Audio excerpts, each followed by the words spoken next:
السلام علیکم ورحمۃ اللہ وبرکاتہ۔ کیا حال ہے سب کا؟ الحمدللہ۔ ہم آتے ہیں کچھ سوالوں کے جواب کی طرف جو پچھلے دنوں میں پوچھے گئے۔ کسی کا سوال ہے کہ اگر امام قیام میں کھڑا ہو، قیام میں کھڑا کا لفظ نہیں بولتے، قیام کی حالت میں ہو، ٹھیک ہے، قیام کی حالت میں ہو اور ہم دیر سے پہنچے، تو کیا وقت کی کمی کی وجہ سے صرف سورۃ الفاتحہ پڑھی جا سکتی ہے؟ تو اس سے رکعت ہو جائے گی؟ یعنی آپ نے ثنا نہیں پڑھی، آپ نے کوئی سورت نہیں ساتھ ملائی، اتنا وقت تھا کیونکہ امام آپ سے پہلے نماز شروع کر چکا تھا، تو آپ نے قیام کی حالت میں صرف سورۃ فاتحہ پڑھ لی، تو کیا یہ کافی ہے؟ جی ہاں، بالکل کافی ہے، اس سے آپ کی رکعت ہو جائے گی۔ اگر بعد والی سورت نہیں بھی پڑھی گئی تو کوئی بات نہیں، یعنی آپ کی وہ رکعت مکمل ہو جائے گی انشاءاللہ۔ دوسرا سوال ہے، جب ہم امام کے ساتھ تراویح پڑھتے ہیں یا قیام کرتے ہیں تو کیا تب بھی ہم قرآن خود پڑھ سکتے ہیں؟ یعنی امام بھی پڑھ رہے اور ہم بھی پیچھے پیچھے پڑھتے رہیں، یا امام کے ساتھ ساتھ پڑھنا ضروری ہے؟ نہ آپ امام کے ساتھ پڑھ سکتے ہیں اور نہ خود پڑھ سکتے ہیں، یا امام کچھ پڑھ رہے ہیں اور آپ کچھ اور پڑھ رہے ہیں، یہ عجیب خلل ہے نماز کے اندر، ایسا نہیں کرنا چاہیے۔ کچھ لوگ ترجمہ پڑھنے کھڑے ہو جاتے ہیں۔ آپ خود سوچئے کہ نماز میں قرآن پاک کی قرأت کرنے کا حکم ہے، اگر کر نہیں سکتے تو سننے کا حکم ہے، امام کے پیچھے پڑھ رہے ہیں، لیکن ترجمہ پڑھنے کی اجازت نہیں ہے کہ اس وقت میں آپ ساتھ ترجمہ دیکھنا شروع کر دیں کہ کیا پڑھا جا رہا ہے۔ تو اس سے پرہیز کیجیے، کیونکہ نماز ایک ریچول ہے اور جس طرح بتایا گیا اسی طریقے کے مطابق ہی اس کو ادا کرنا چاہیے۔ امام کے پیچھے صرف ایک ہی چیز پڑھی جا سکتی ہے اور وہ ہے سورۃ الفاتحہ، اینڈ دیٹس اٹ۔ باقی یہ ہے کہ جب امام رکوع میں جاتا ہے اور وہ دل میں تسبیحات پڑھ رہا ہوتا ہے تو آپ بھی پڑھیے، جب امام سجدہ کرتا ہے تو تسبیحات خاموشی سے اپنی پڑھتا ہے، آپ بھی پڑھیے، اور اسی طرح التحیات بھی آخر تک اپنا خود پڑھیے، لیکن قرأت صرف سورۃ فاتحہ کی ہوگی، باقی چیزوں کی نہیں۔ پھر ایک سوال ہے کہ کیا ایام حیض میں قرآن پاک پڑھا جا سکتا ہے؟ جی، اپنے موبائل سے آپ پڑھ سکتے ہیں، کسی بھی ڈیوائس سے، لیپ ٹاپ سے یا اپنے آئی پیڈ وغیرہ سے، لیکن اگر مصحف کھول رہے ہیں جیسے کلاس میں آپ پڑھنے کے لیے کھولتے ہیں تو پھر گلوز ہونے چاہیے یا کپڑے سے یا کسی بھی آڑ سے اس کو ٹچ کرنا چاہیے۔ ایک اور سوال ہے، مجھے وضو برقرار رکھنے میں مشکل ہوتی ہے، کلاس سے پہلے وضو کر کے آتی ہوں لیکن ظہر تک برقرار نہیں رہتا، اگر ہو بھی تو نماز میں ڈسٹربنس رہتی ہے، اور اس کے ساتھ مجھے لیکوریا کا مسئلہ بھی ہے، جبکہ میری عمر بھی اتنی نہیں، تو کیا میرے لیے رخصت ہے؟ ان ساری صورتوں میں آپ کو دوبارہ وضو کرنا پڑے گا، یعنی حکم یہ ہے کہ اگر نماز سے پہلے یا نماز کے دوران انسان کی کوئی بھی حاجت، پیٹ سے نکلنے والی کوئی بھی چیز شدت پکڑ جائے تو پھر انسان کو پہلے فارغ ہونا چاہیے، وضو کرنا چاہیے، پھر نماز پڑھنی چاہیے۔ اور اگر انسان کو یہ پتا ہے کہ میں نے اگر اسی حالت میں نماز شروع کر دی تو بہت ڈسٹربنس رہے گی اور میری توجہ نہیں ہوگی نماز کی طرف، تو پھر کیا کرنا چاہیے؟ پہلے جا کے فارغ ہو کے وضو کر کے پھر نماز شروع کرنی چاہیے۔ اسی طرح اگر لیکوریا کا مسئلہ ہے تو آپ کو استنجا کرنا پڑے گا، اپنے آپ کو دھو کر ہر نماز کے لیے نیا وضو کریں گے، اس کے علاوہ آپ نماز نہیں پڑھیں گے، ٹھیک ہے؟ اور اگر بہت زیادہ اخراج ہوتا ہے تو اس صورت میں آپ کوئی نہ کوئی پیڈ استعمال کریں یا ٹیشو پیپر یا کوئی بھی چیز جس سے آپ کے باقی جسم جو ہے وہ متاثر نہ ہو، یا کپڑے جو آپ نے پہنے ہوئے ہیں وہ گیلے نہ ہوں۔ ایک چیز میں ینگ گرلس کو کہوں گی کہ بہت سی اب نارملٹیز جو پیریڈز میں ہو جاتی ہیں یا اس قسم کی کچھ بیماریاں شروع ہو جاتی ہیں بہت ارلی ایج میں، تو اس کے پیچھے ہمارے فوڈ ہیبٹس ہوتی ہیں۔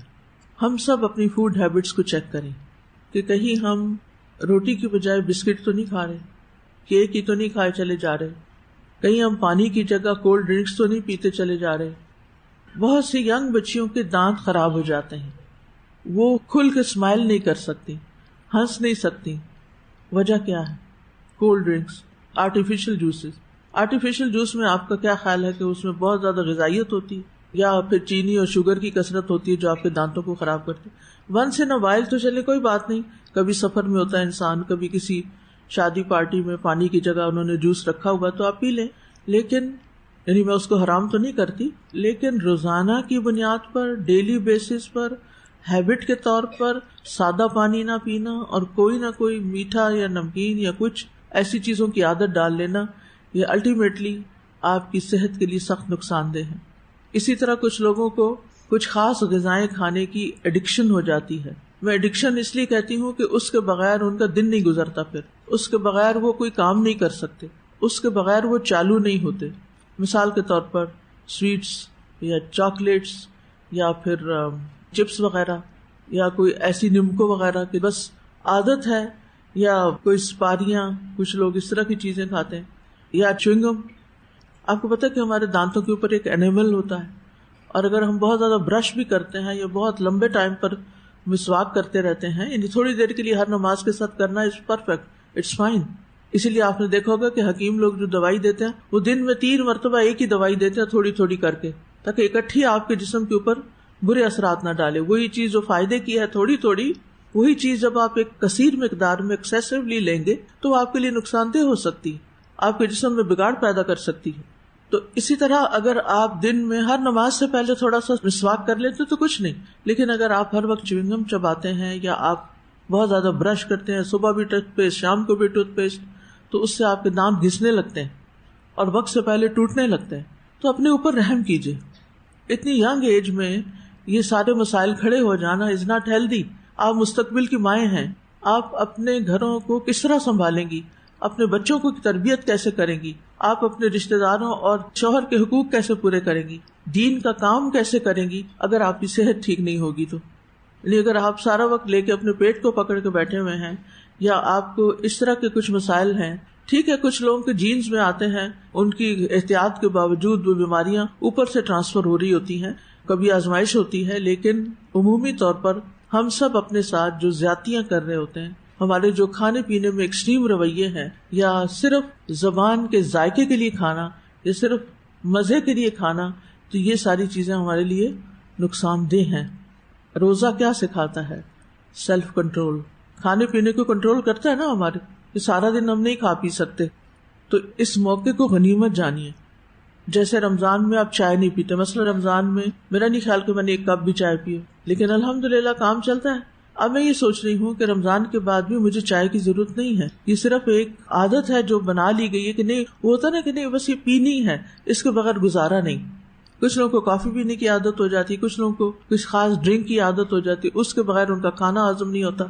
آپ جب ینگ ایج میں ہوتے ہیں تو آپ کے جسم میں ایسے جوسز ہوتے ہیں کہ جو آٹومیٹیکلی آپ کی فوڈ کو پراپر ہضم کر دیتے ہیں. آپ کو ضرورت نہیں ہونی چاہیے کہ آپ کوئی سافٹ ڈرنک پی کر اپنا کھانا ہضم کریں، 7 اپ پیئیں تو پھر ہی آپ کا کھانا ہضم ہو. تو اگر آپ نے اتنی ارلی ایج میں اپنے ساتھ یہ سب کچھ کر لیا تو پھر بڑے ہو کے کیا ہوگا؟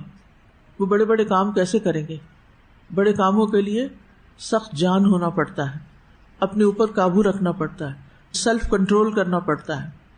تو ہر کوئی اپنا جائزہ لے اور اپنے بارے میں سوچے کہ وہ کھانے پینے کے معاملے میں کون سی ایسی بری عادتوں کا شکار ہے جو اس کی صحت کے لیے نقصان دہ ہیں، اور پھر ان سے چھٹکارا کیسے ہو سکتا ہے. اور اس کو بھی عبادت سمجھ کے کریں، کیونکہ جب کوئی چیز کچھ عرصے تک لی جاتی ہے کہ اس سے ہم ہائی فیل کرتے ہیں، اچھا فیل کرتے ہیں، پھر کچھ عرصے کے بعد اس کی ڈوز بڑھانی پڑتی ہے، پھر کچھ عرصے کے بعد وہ کام کرنا چھوڑ دیتی ہے، اور پھر یوں کرتے کرتے انسان بہت سی بیماریوں کا شکار ہو جاتا ہے. کتنے ہی معصوم بچے ایسے ہیں جنہوں نے اپنی ماں کو صرف بیمار دیکھا ہے، اور وہ بس یہی دیکھتے ہیں گھر میں اٹھ کے کہ ان کی ماں بیمار اور بستر پہ پڑی ہوئی ہے، وہ نہ انہیں کھلا سکتی ہے، نہ پلا سکتی ہے، نہ ان کا کوئی کام کر سکتی ہے. ایسے بچے کتنی محرومیوں کا شکار ہو جاتے ہیں، نہ وہ انہیں پڑھا سکتی ہے نہ سکھا سکتی ہے. کیا ہم ایسی مائیں بننا چاہتے ہیں؟ تو اس لیے ضروریات کے علاوہ صرف ٹیسٹ کے لیے، صرف مزے کے لیے، صرف چاہت کے لیے جس بھی کسی ایسی چیز کے کھانے کی عادت پڑ چکی ہے اس کو ریوائز کیجیے اور سادہ غذا پہ آئیے، اور اپنے لیے وہ راستہ نکالیے کہ جو آپ کے لیے لانگ لاسٹنگ ہو. زبیدہ بتا رہی تھی اپنے نانا جی کا کہ وہ 100 سال کی عمر میں بھی سارا دن قرآن پڑھتے رہتے تھے. بڑے لوگوں کے لیے بیٹھنا ہی ایک مشکل ہوتا ہے، لیکن ان کی غذا کیا تھی؟ دودھ میں مکئی کی روٹی جو تھی وہ توڑ کے ڈال لیتے تھے اور اس کو ہاتھوں کے ساتھ اٹھا کے اور بہت مزے سے کھاتے تھے، یعنی جس کو آج کل آپ سیریل کہتے ہیں. تو اس میں آپ دیکھیے کہ کیا آپ نہیں چاہتے آپ 100 سال تک جئیں اور آپ زیادہ سے زیادہ عبادت کر کے دنیا سے جائیں؟ لیکن 100 جیے بھی تو بستر پہ جیے تو کیا فائدہ اسے جینے کا، اس سے تو موت اچھی. تو اگر اللہ آپ کو لمبی عمر دے تو پھر ارذل العمر نہ گزاریں، ہم صحت والی زندگی گزاریں کہ جس میں ہم کچھ کرتے رہیں، اور اس کے لیے کانشیسلی جینا پڑے گا، کانشیسلی اپنی عادتوں کو دیکھنا پڑے گا کہ کون سی ایسی چیزیں ہیں کہ جن میں ہم افراط و تفریط کا شکار ہیں.